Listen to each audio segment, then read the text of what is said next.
What's up, guys? Welcome to another episode of the Kisscapades Podcast. I have a very special and exhausted guest today. Slightly exhausted. Slightly exhausted. So, I don't know whether we should get right to it, but let me just let you introduce yourself first for the people who are listening to know who you are and what you do. Yeah. Well, my name is Jonas. I'm a chef all the way from Copenhagen, Denmark. I'm in Kenya or Africa to set up a thing called Nomy, which is, in all fairness, it's a think tank derived to, focus on locality cooking and local communities, and also a way of looking into local foods, not only in just Mama's old kitchen, but in the restaurant business as well. So we kind of, try to push that offset of food only being, Italian or Chinese or, which most of the locals seem to like. That's what you see on Instagram. Well, most locals seem to like it, and most, travel agencies always, plan for it, and hotels are fueling it. In my opinion, it should be something else as well. So we've kind of trying to set that up. It was completely started by chance. Where's the inspiration from? Because for most people, like right now, like the food bloggers, the pop-up things that restaurants are doing and everything. It's either for pizza, burger, and we actually we actually have burger week, pizza week, we have beer week, cocktail week. And we actually commemorate and celebrate. And in all fairness, that should be in every place as well. But I just don't think it should be the only thing.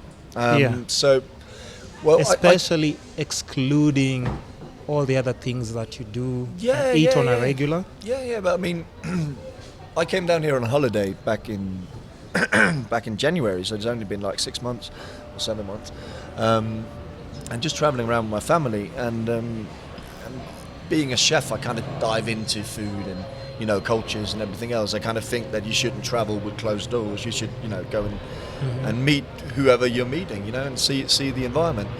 And I was quite amazed, especially by the big cities like Nairobi and Mombasa, about the abundance of restaurants, and the food scene is incredible. Yeah. But I really struggled finding anything local. It seemed like the local African food or Kenyan food was done at home, but not necessarily done in restaurants or hotels. And for me, from my point of view and the way I've been grown up into the restaurant business, that seemed really weird. That in the way we've been taught up in Europe was that go and look what's outside the door. At least in the last 15 years, there's a thing called New Nordic Movement, which I've been a great part of, which basically was taking all the old traditions and all the old flavors and then reinventing them and trying to do them in a new way. So we kind of get a hold on traditions and the flavors of your grandmothers, but you do them in a new presentable way. With all these resources that are available around you. You look what's outside your door instead of trying to import everything in. So I was just really weirded about that offset. Because the talent was there. I met the most amazing chefs out here, and also waiters and restaurateurs, really incredible people. And also, like, if you go to the villages or go to your mom's house or whatever, the amount of food preparation and talent that goes into it is immense. But it seems like African food was for home. And not necessarily for going out for the Masungus coming in, to see it. And it's crazy because that's what most of the tourists want to actually taste. But they're like, where can we get the local foods? Where can we try this and that? I think there's a big problem in that there is there's sort of an expectation that it's not as good, so we shouldn't serve it. I don't know whether that's something that just lies in a cultural belief that you've been lied to for too long, that it wasn't good enough. But at least it's something that needs to be addressed. And from my point of view of I've been living, breathing, working in restaurants all my life, and largely what we do in Europe would be to look not for the next big trend in another country, but to kind of fuel it from home. See, the next big trend should be locality. I mean, everybody's pushing for more sustainability, but you can't get more sustainability without looking what's outside your door. True. I mean, there's nothing sustainable about only using imported products or only using, for example, if you're in Denmark and all the restaurants there would be Italian, then you would use more tomatoes and cucumbers than we would actually produce. Yeah. And it's the same thing here. I think there was a huge gap between it, and I couldn't really work out why.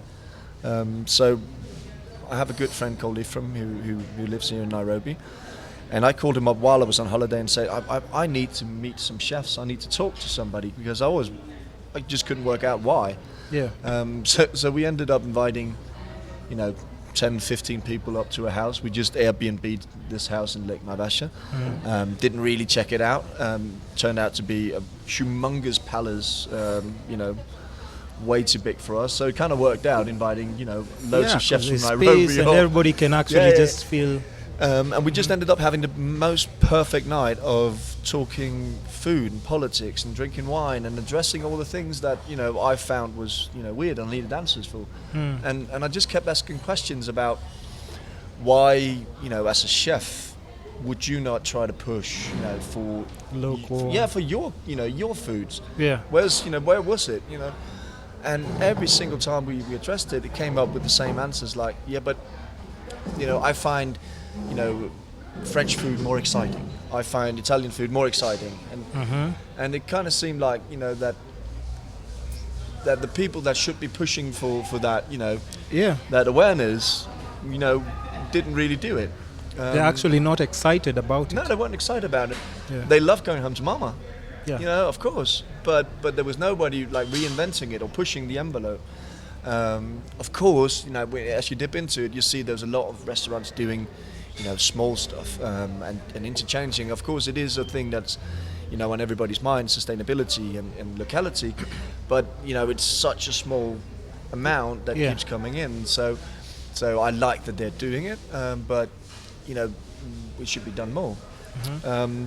And I came home for holiday, and I was walking around that one, keep getting it in my mind, and I've started talking with chefs at home, and said, I'm going to take some time off, and I'm really going to dive in to see if I can address if is there a problem, is there something we could do, why, just by curiosity, and it kind of seemed that what was missing was that feeling of it being good enough, or that it was sexy enough, or something like if you go on Instagram, everybody was taking pictures of burgers and fancy French cooking. Trust me, pasta.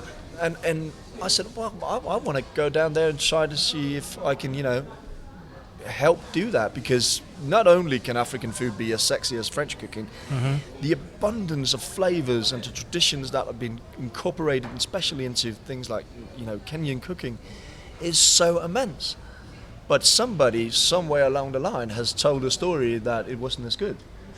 And somewhere along the line, people have started to believe it in an extent that even the professional that really works with it say, but I really just want to have Italian food, or I want to do that. So people actually look forward to go and try, because like I did a poll. Sorry to cut you off. During Restaurant Week, I asked people like on my Insta stories, like what kind of cuisine would you guys actually want to see me like either trying out with some friends, because I normally take people out and we just try different dishes, and a majority was Asian cuisine, and what was it, Italian? Probably most likely, and I think Italian. Those were the two high rankings. And local foods, they were not even nowhere in the list. No, and they never were. I mean, if we go back, let's say we go back 20 years, food in the north, in Denmark, Norway, Sweden, it was the same thing. Mama's kitchen was comprised of, boiling meat, boiling potatoes. Of course, some restaurants were pushing for it, but then again, it was, French restaurants. So it was done in that sort of way. It's their culture. And then, thankfully, we have some fantastic, innovative chefs in Europe that kind of push for that envelope. And you have a place like Nomy, one of the highest running restaurants in the world, you know, pushing that envelope of doing northern cuisine with the offset of going back and doing the traditions and the flavors of, you know, 100 years ago. And that, you know, that recipe I see needing to work here. I see a great deal of need to address that sustainability and locality and, you know, traditional flavors does have a merit. You know, it can be served not only, you know, side by side with any cuisine in the world, but it can top it. Yeah. But we need somebody to start fueling it and start doing it. And I think the best way to do that is, you know, to create an awareness that this could happen. So that's what we're going to try to come down and do. And